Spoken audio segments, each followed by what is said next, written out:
PJP Angkatan 7 dari SMA Negeri 2 Rantau Selatan, Kabupaten Labuan Batu, akan menyajikan tugas demonstrasi kontekstual modul 11A6 Filosofis Pemikiran Ki Hajar Dewantara.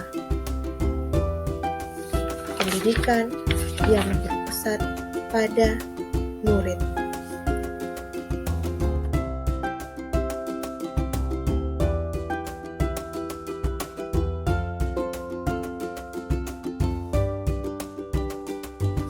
Assalamualaikum Bu Airin. Waalaikumsalam Bu Latifah. Kenapa Bu Airin kelihatan bersedih? Iya Bu, saya merasa gagal dalam pembelajaran. Kak Ibu sudah mengimplementasikan filosofi Ki Hajar Dewantara dalam pembelajaran yang Ibu lakukan? Filosofi Ki Hajar Dewantara? Apa itu Bu? Ada 3 pokok dasar pemikiran Ki Hajar Dewantara dalam pendidikan. Apa saja itu Bu Latifah? Apakah Ibu bersedia membantu saya untuk memberi penjelasan tentang pemikiran Ki Hajar Dewantara, Bu? Tentu saja saya bersedia, Bu. Bukankah kita harus berbagi praktik baik? Baiklah, saya akan mencoba memaparkan filosofi Ki Hajar Dewantara ya, Bu. Iya, Bu. Saya akan mendengarkan penjelasan dari Bu Latifah. Ada 3 pokok pemikiran Ki Hajar Dewantara dalam pendidikan. Pertama, pembelajaran yang berpusat pada anak. Kedua, Ki Hajar Dewantara menegaskan bahwa seorang pendidik adalah penuntun kodrat anak. Ketiga, trilogi pendidikan. Apa yang dimaksud dengan pembelajaran yang berpusat pada anak, Bu? Pembelajaran yang berpusat pada anak adalah pembelajaran yang menjadikan peserta didik sebagai subjek sekaligus pusat kegiatan pembelajaran. Sebagai pusat pembelajaran, kebutuhan anak harus terpenuhi, baik rasa aman, nyaman, berharga, dicintai, dan dipahami. Ini merupakan hal kebutuhan pokok yang tidak dapat dihilangkan, sehingga mendorong munculnya motivasi dan kesadaran anak untuk belajar. Wah, seandainya hal ini dapat kita realisasikan dalam pembelajaran, pasti anak-anak akan semakin semangat belajarnya. Bukankah begitu, Bu Latifah? Benar sekali, Bu. Bukan hanya anak-anak yang semangat, kita pun akan semakin termotivasi untuk berinovasi dalam pembelajaran, untuk memberikan rasa aman dan nyaman pada peserta didik. Terus, bagaimana dengan pemikiran Ki Hajar Dewantara yang kedua, Bu? Baiklah, Bu Airin, kita lanjutkan yang kedua. Menurut Ki Hajar Dewantara, pendidik sebagai penuntun kodrat anak. Pendidikan bertujuan untuk menuntun segala kodrat yang ada pada anak, agar mereka mampu mencapai keselamatan dan kebahagiaan yang setinggi-tingginya, baik sebagai manusia maupun sebagai anggota masyarakat. Lalu, bagaimana kita berperan sebagai penuntun, Bu? Sebagai pendidik, kita bertugas untuk menuntun tumbuh atau hidupnya kekuatan kodrat yang ada pada anak-anak. Kita tidak dapat mengubah kodrat yang ada pada anak tersebut, baik kodrat alam maupun kodrat zaman. Jika diibaratkan petani, kita hanya bisa merawat tanaman agar tumbuh dan berbuah dengan baik. Tentu saja, berbeda tanaman, berbeda pula perlakuannya. Demikian juga dengan anak-anak. Setiap anak memiliki karakter yang berbeda-beda, maka berbeda pula perlakuan yang kita berikan pada setiap anak. Tadi, Bu Latifah mengatakan kodrat alam dan kodrat zaman. Apa itu, Bu? Wah, ternyata Bu Airin sangat cermat mendengarkan penjelasan saya ya, Bu. Kodrat alam pada anak diartikan sebagai karakter dasar anak, dan setiap anak memiliki karakter yang berbeda-beda. Nah, kita sebagai seorang pendidik harus bisa menjadi model yang positif dan teladan yang baik pada anak. Sedangkan kodrat zaman diartikan sebagai perubahan dari waktu ke waktu. Bagaimana cara kita untuk menuntun anak-anak sesuai kodrat zamannya, Bu? Siokianya, kita harus mampu menyesuaikan penggunaan, pendekatan, strategi, teknik pembelajaran, dan media yang mampu melayani berbagai gaya belajar, baik audiovisual dan kinestik.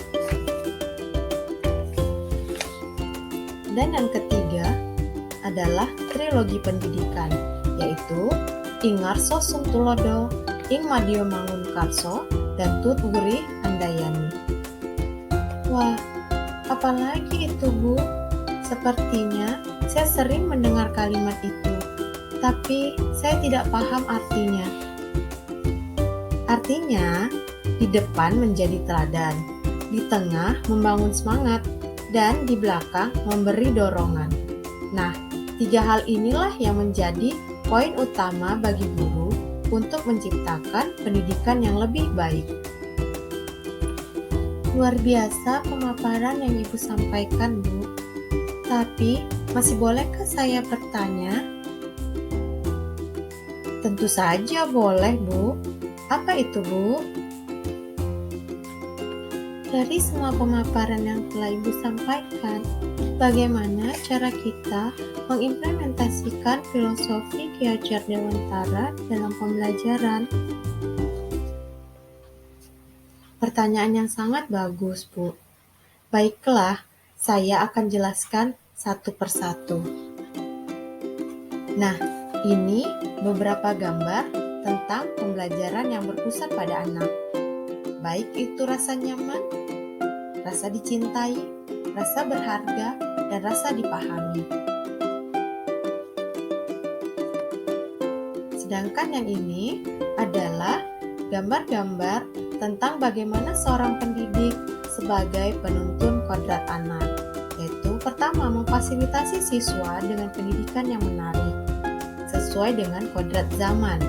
Yang kedua, mengarahkan siswa untuk mengikuti salah satu ekskul sesuai minat dan bakat siswa, sesuai dengan kodrat alam anak. Sedangkan yang ketiga adalah membimbing siswa untuk melaksanakan ibadah sesuai dengan kodrat alam anak-anak. Terlihat sederhana ya, Bu, tapi terasa sulit saat ingin mengaplikasikannya di lapangan. Apa yang harus kita lakukan saat menemui tantangan, Bu? Benar sekali, Bu Airin. Ada saja tantangan yang harus kita hadapi. Nah, biasanya tantangan apa yang sering Bu Airin alami dalam proses pembelajaran, Bu? Saya merasa sulit saat ingin mengajak anak-anak membuat presentasi. Rata-rata siswa kita tidak mempunyai laptop. Bagaimana mereka bisa melakukan presentasi jika tak memiliki laptop, Bu? Memang benar, sebagian besar anak-anak kita tidak memiliki laptop, tapi hampir semua siswa kita memiliki Android. Nah, kita bisa mengarahkan anak-anak untuk membuat presentasi dengan menggunakan gawai mereka. Tapi, bagaimana caranya mereka mempresentasikan hasil kerjanya di depan kelas jika menggunakan handphone, Bu? Oh, kalau untuk presentasi di depan kelas, biasanya menggunakan laptop saya, Bu.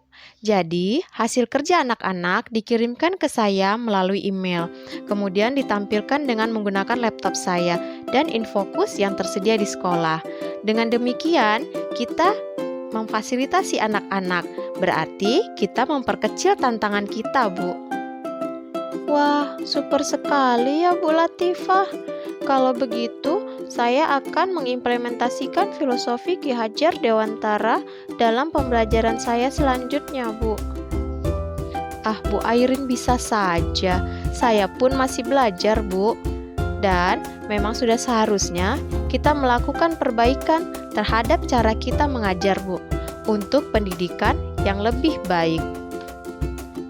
Iya, Bu, benar sekali. Terima kasih ya, Bu Latifah. Semoga Dengan mengimplementasikan filosofi Ki Hajar Dewantara ini, pendidikan di Indonesia akan semakin baik. Iya Bu, sama-sama.